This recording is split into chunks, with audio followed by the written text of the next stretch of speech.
Is the New Orleans Saints defense for real? Can they keep up these performances? And can they be consistent throughout the regular season? Find out all these questions and more about the New Orleans Saints defense right now. It's showtime, folks!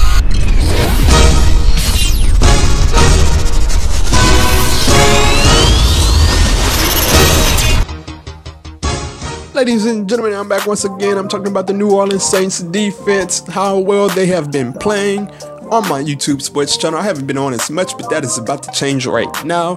Feel free to subscribe and hit that notification bell to be notified of every sports video that I make and every pop culture video that I will make in the future. Also, if you would like to see my other YouTube channel, my first YouTube channel, check out o.m.g Corey B. Alright, let's get right on into this. The New Orleans Saints defense has looked well over the last 3 weeks.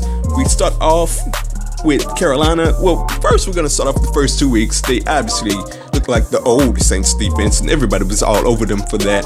But looking at the last 3 weeks, we look at the Carolina game. They held Cam Newton to 167 yards and 3 interceptions.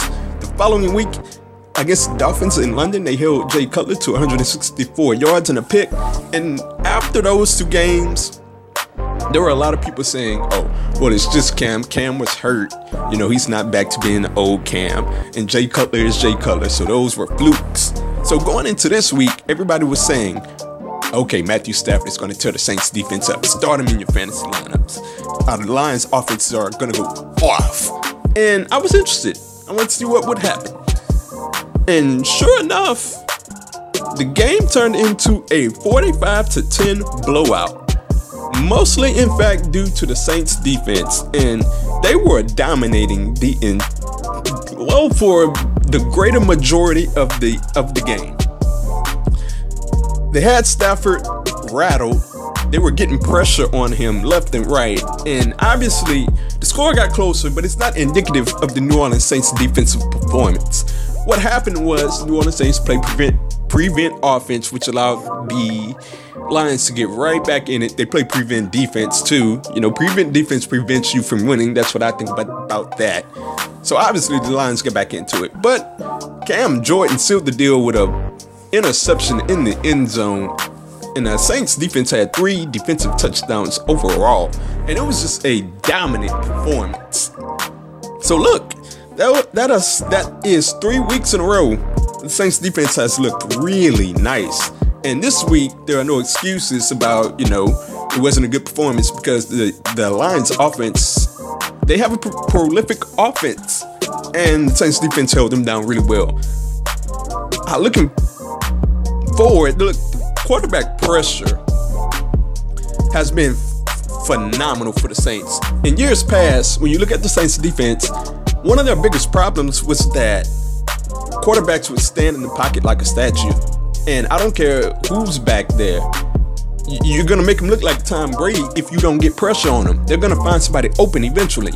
Well, that has not been happening as of late. You have Cam Jordan, excuse me, Kikaha, Alex Okafor, and all of these guys holding down the fort. Sheldon Rankins. You have all of these guys holding down the fort.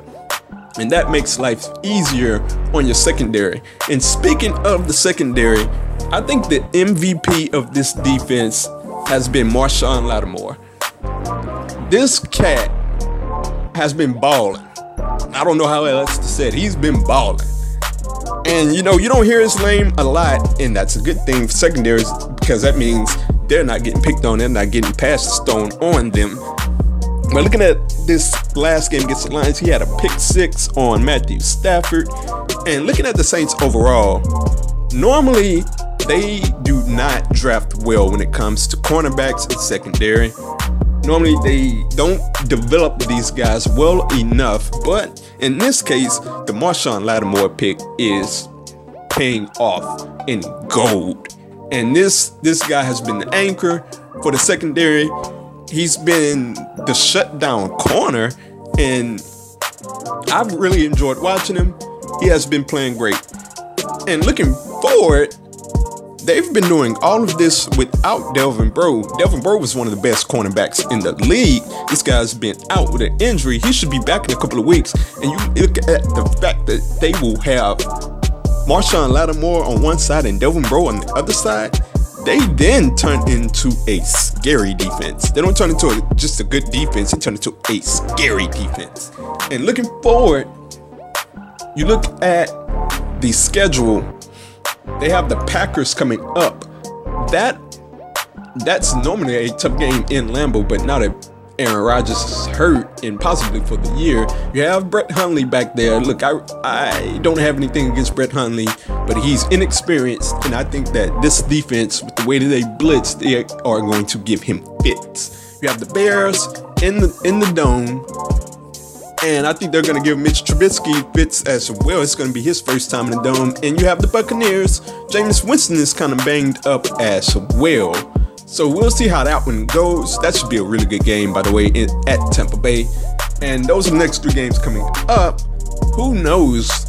I could very well see the Saints winning those next 3 games and being 6-2. They could very well be 6-2 and leading the division with the way the division is going right now. So the New Orleans Saints defense, much maligned in years past, they have come out and look, they have been playing awesome. And I'll be interested to see if they can keep this up. I think they can, and they will be fun to watch. I will be keeping up with every move that they make. So that's the end for this video.